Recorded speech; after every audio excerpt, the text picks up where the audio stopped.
Section 1. You will hear a telephone conversation in which Francis Drew asks Mr. Harding about an arts club. First, read questions 1 to 10. For questions 1 to 10, fill in the missing information on Francis Drew's notepad. Write no more than 3 words for each answer.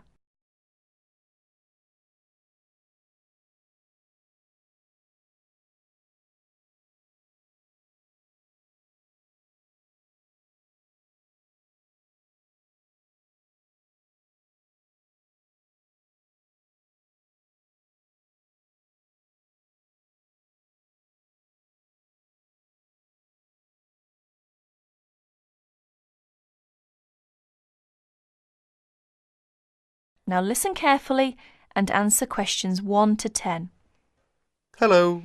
Hello, is that Appleton 363? It is Harding speaking. Oh, I'd like to speak to the secretary of the arts club. Yes, speaking. Oh, hello. My name is Francis Drew. I just moved to the area. My classmate and we'd be interested in joining the arts club, but we'd like some more information, really. You know, about joining and the sorts of activities you do. Yes, well, what you want's our calendar. Ask at the library. I'll make sure that there are plenty there by Thursday. That's all right for you? Yes, fine, thank you. But would you mind telling me how much it costs to join? Membership fee for an adult is £2.50 per year, of course. What exactly does club membership entitle one to? Entitle you to? For a start, there's the club events. You get invited to them, of course. They're for members and only, they are free. What sorts of events are there? You'll see what they are when you get hold of a calendar. But, well, there's club evening, for instance, once a month, usually Wednesdays from 8 till 10. And whereabouts do you hold them? Club evenings, the beach pavilion. Do you know it? No, I don't think I do. It's not near the seafront, is it? No, up past the tennis courts on Park Avenue. You know where that is. No, I'm afraid I don't. We'd soon find it, though. Quite good. I don't know what your interests are. Music. Got any musical talents? I'm not sure about talents exactly. I like music. We both do. Do either of you sing? Oh, yes. We've both been in choirs. Well, there you are then. The club's got a very fine choir. Very fine. I'm in it myself, as a matter of fact. We have practices every Friday evening. And it's no good just thinking of joining if you can't make the practices. No, of course not. But what's the procedure? If we decide to join the choir or any of the other activities, how do we go about it? You can't get into the choir without an audition. As far as the other sections are concerned, members have to apply through the section's secretary in the first place. Yes, right. And the fee again, I've written it down somewhere. £2.50 each. And where do we send it? To you? No, I'm the secretary. It's the treasurer who deals with that. I'll give you his name if you want to write it down. Yes, please. His name is Hosegood. H-O-S-E and then Good. Yes. Initial P, address 3 Clay Hill, Appleton. Right, and it's all right to send a cheque? That's the usual, yes. Payable to Appleton Arts Club. Appleton, A-P-P-L-E-T-O-N. Oh, and better put your address on the back as you're new. And incidentally, there's a newsletter out 3 times a year, just to keep club members up to date with what's going on. They're sent to everyone. That's good. Just one last thing. Would you mind telling me what the other sections are so that I can tell my classmate and we...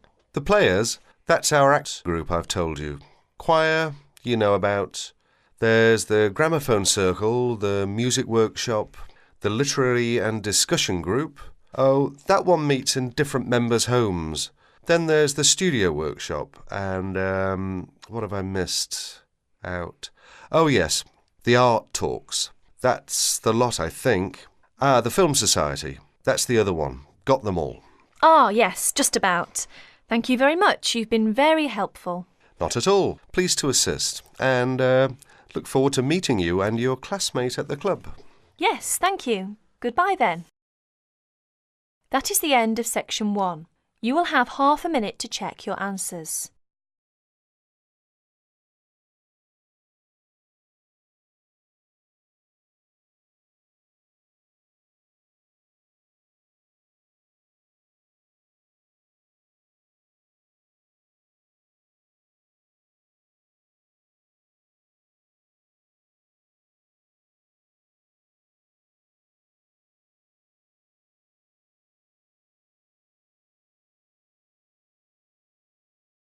Section 2. You are going to hear the President of Australia Retailers Association give his welcome address at a convention. First, you have some time to read questions 11 to 14.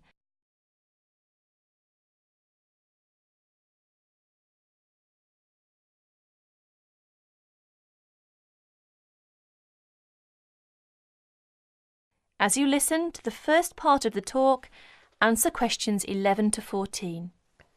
Could I have your attention for a few minutes, please? Allow me to introduce myself. My name is Norman Flagstaff, President of Australia Retailers Association.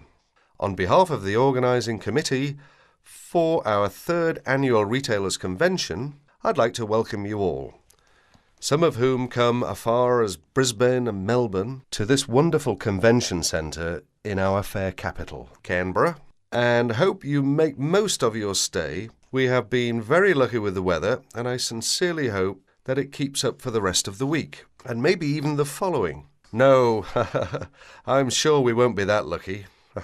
I'm pleased to announce that we have received a record number of registrations for this year's week-long convention. For the first 5 days, we will be hosting more than 250 participants for the lecturers and workshops. And hopefully, up to 300 will be coming for the following 2 days of commercial demonstrations. Another first is we have a record number of speakers, up from 20 last year to 25 this year, as well as having 3 guest speakers from abroad, who I'm sure will provide us with a great deal of information of how business is conducted in Britain, and also, I think it's the United States, is it? No, sorry, Canada. You'll note that we will be able to offer other overseas speakers in the next few years from different countries. Now you have a chance to read questions 15 to 20.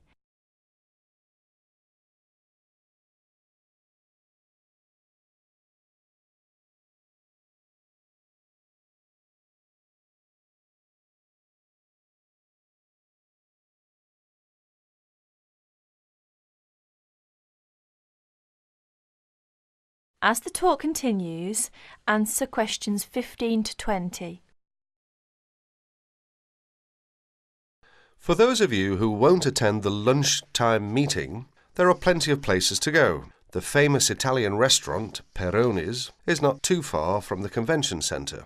From the centre's entrance on King Street, just go straight to the street to the Mime Park, through the Hero's Arch at the other end of the park, cross William Street, and it's right next to the bank. The Jumbo Sandwich Shop for quick snacks is also nearby. From the centre, just turn right up King Street and turn left into Queen Street. Go along Queen Street until you get to the William Street, then turn right. You'll spot it right next to the William Street Underground Station. Slim's Vegetarian is also nearby. Just turn left as you leave the centre into King Street, cross over Elizabeth Street, and it's on your left, directly opposite the church. Finally, the Geneva Bistro is always a popular place, this area. It's located behind the church on William Street. Please make sure you're back on time, though. We don't want to finish too late. On the second part of the day, I'm afraid we will make a few amendments to the programme. It's important to note that the afternoon session will begin at 2:30 p.m. and will be finished at the time indicated on your programme. There have also been a couple of venue changes. The first being the talk on marketing by Jane Howard, which one now will be held in the green room on the second floor. The workshop on distribution of goods will not be given by Sarah Moore, but by her sister Barbara, due to an unforeseen illness in the red room on the second floor. We hope she'll be back on her feet in no time. It's good of Barbara to step in right at the last minute. Finally, the workshop on advertising by Peter Newstead has been cancelled due to an airline dispute. On Friday, we'll be starting off the day with a new video presented by the Dow Keys Company as part of their opening lecture on merchandising. That's Friday the 27th. That's all for the moment. If you require any further information regarding the convention, you can talk to one of the many convention helpers wearing a distinctively blue and gold jackets. One thing before I finish, if there are any problems with times and locations of the day's activities, please remember that there is a notice board on the first. Is it the first? Yes, the first floor. Now, we hope you enjoy yourselves and we look forward to seeing you again. That is the end of section 2. You now have half a minute to check your answers.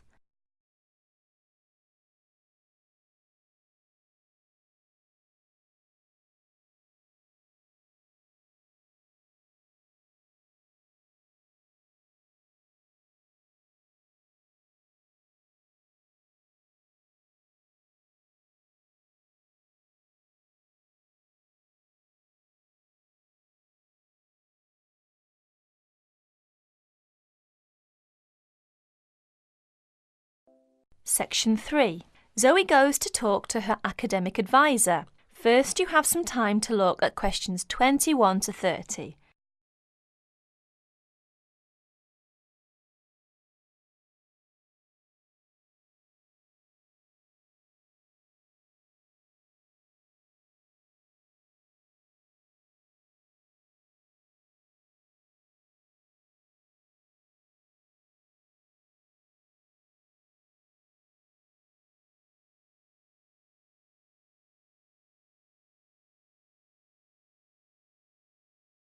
Now, listen carefully to the conversation between Zoe and her advisor and answer questions 21 to 30. How are you getting on, Zoe? Feeling at home yet? Well, more or less. There are still some things I need to buy, and I haven't found my way to all the facilities yet, but I really love the campus, and I've already made a few friends. Fantastic. Now let's see what we can do to get your studies off to the right start too. You're on the foundation course, so you can take up to 8 modules.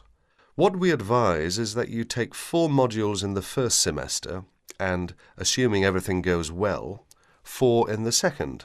Have you decided which you want to take in this semester? I haven't made my mind up yet. I can't decide whether to take Principles of Marketing or Introduction to International Trade. Well, that depends on your career goal. You're planning to work in the biotechnology sector, aren't you? Well, that's my present thinking, but I guess I might change my mind. Right, well, marketing is a broad general subject that you will find really useful in a number of careers. International trade, on the other hand, is more specific. That's fine if you're sure it's the sort of work you want to do. A lot of students start off thinking about that option because it seems glamorous, but marketing can also be an exciting career, and there's a wide choice of jobs. Maybe you ought to wait until your career ideas are a bit more definite before you go down that road. Yes, I see. I could take international trade next year, couldn't I? Sure, you could do international finance as well. So, in your first semester, you've got Principles of Marketing, Introduction to Economics, Banking and Finance, and let's see, Principles of Financial Accounting. How do you feel about that as a package? It's okay, I think, but I'm a bit worried about the maths. There'll be some statistics to do, won't there? Basic statistics, yes, but nothing more difficult than your last year of school maths. I know, but our maths syllabus was a bit old-fashioned. Mostly algebra, geometry, trigonometry and stuff, hardly any stats. Right, well, it sounds as if you could do with the maths brush-up course.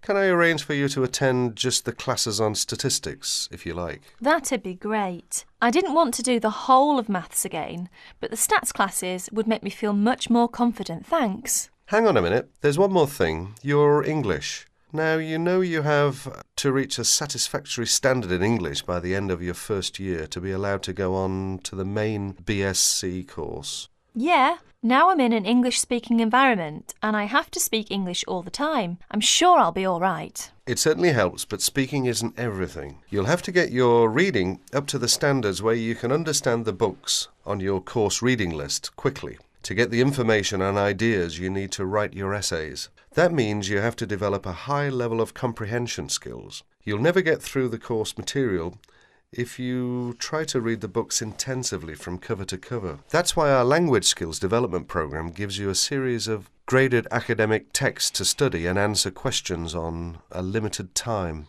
You'll probably find it hard at first, having to work against the clock without a dictionary. How can I improve my skimming and scanning skills? Good question. For that, you'll have to do a range of specially designed exercises. Sometimes these will be from a transparency, because it is often how the lecture material is presented. Sometimes I think I'll never learn all the vocabulary. English is such an enormous language. I know what you mean. English is the biggest language ever, at least 350,000 words. Even Winston Churchill only knew 60,000, so they say. But as an academic student, you can get a lot of help from the academic word list by Avril Coxhead of Victoria University. That's in Wellington, New Zealand. I've studied word lists, of course, but how does this one help? The academic word list is based on a survey of 3.5 million words of academic text. It contains 570 families of the words most commonly found in academic texts. Well, that's apart from the 2,000 most useful words in English.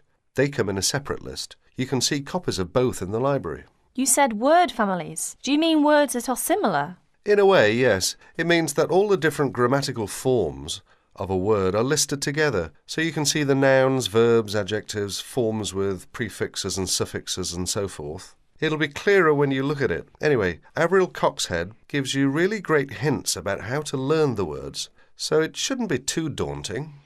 The trouble is, I tend to forget the words I learn. Well, there are two ways you can tackle that. First, always try to learn the words in a context. Either learn a whole sentence using a word, or learn a phrase that the word typically comes in. We call phrases like that collocations. That's a new one on me. Collocations. I'd better make a note of it. You do that. You can find collocations in most modern dictionaries.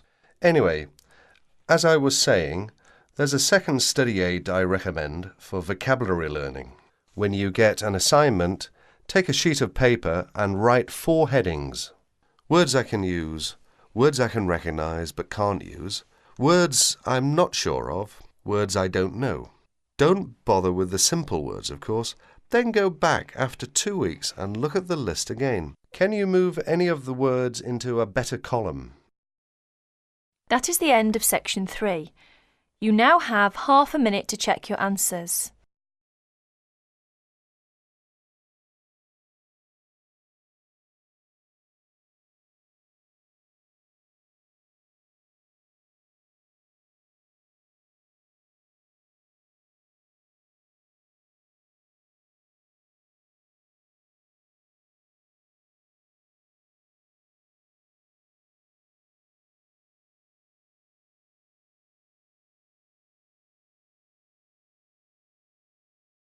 Section 4.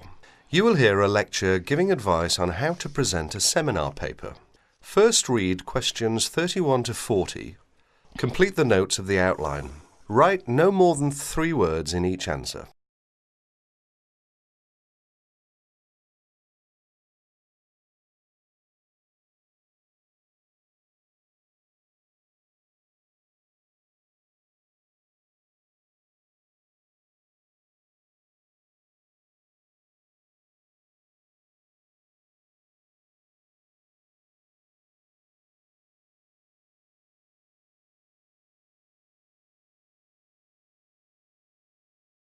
In this talk, I'm going to give some advice on how to present a seminar paper. At one time, most university teaching took the form of giving formal lectures. Nowadays, many university teachers try to involve their students more actively in the learning process. One of the ways in which this is done is by conducting seminars. In a seminar, what usually happens is this. One student is chosen to give his ideas on a certain topic. These ideas are then discussed by the other students, the participants in the seminar. What I'd like to discuss with you today is the techniques of presenting a paper at a seminar. As you know, there are 2 main stages involved in this. One is the preparation stage, which involves researching and writing up a topic. The other stage is the presentation stage, when you actually present the paper to your audience. It is this second stage that I'm now concerned with. Let us therefore imagine that you have been asked to lead off a seminar discussion and that you have done all the necessary preparation. In other words, you have done the research and you have written it up. How are you going to present it? There are 2 ways in which this can be done. The first method is to circulate copies of the paper in advance to all the participants. This gives them time to read it before the seminar, so that they can come already prepared with their own ideas about what you have written. The second method is where there is no time for previous circulation, or there is some other reason why the paper cannot be circulated. In that case, of course, the paper will have to be read aloud to the group, who will probably make their own notes on it while they are listening. In this talk, I am going to concentrate on the first method, where the paper is circulated in advance, as this is a most efficient way of conducting a seminar. But most of what I am going to say also applies to the second method, and indeed may be useful to remember any time you have to speak in public. You will probably be expected to introduce your paper even if it has been circulated beforehand. There are two good reasons for this. One is that the participants may have read the paper but forgotten some of the main points. The second reason is that some of the participants may not in fact have had time to read your paper, although they may have glanced through it quickly. They will therefore not be in a position to comment on it unless they get some idea of what it is all about. When you are introducing your paper, what you must not do is simply read the whole paper aloud. This is because, firstly, if the paper is a fairly long one, there may not be enough time for discussion. From your point of view, the discussion is the most important thing. It is very helpful for you if other people criticise your work. In that way, you can improve it. Secondly, a lot of information can be understood when one is reading. It is not so easy to pick up detailed information when one is listening. In other words, there may be a lack of comprehension or understanding. Thirdly, it can be very boring listening to something being read aloud. Anyway, some of your audience may have read your paper carefully and will not thank you for having to go through all of it again. Therefore, what you must do is follow the following 9 points. 1. Decide on a time limit for your talk. Tell the audience what it is. Stick to your time limit. This is very important. 2.